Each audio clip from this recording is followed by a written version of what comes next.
টাকা তৈরি হয় গাজীপুরের টাকশালে, যেটা পুরোপুরি বাংলাদেশ সরকারের দায়িত্বে।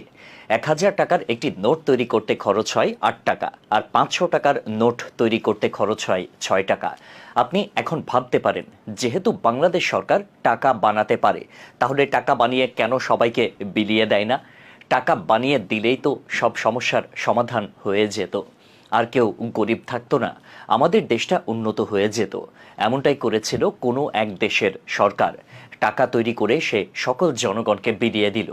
সে ভাবলো এতে দেশে আর কোনো গরিব থাকবে না, সবাই বড়লোক হয়ে যাবে, এমনকি তো দেশটা ধনীও হয়ে যাবে। এক দোকানদার তার দোকান খুলছিল, হঠাৎ সে দেখতে পেল অ্যাকাউন্টে ৪০ লাখ টাকা ঢুকেছে।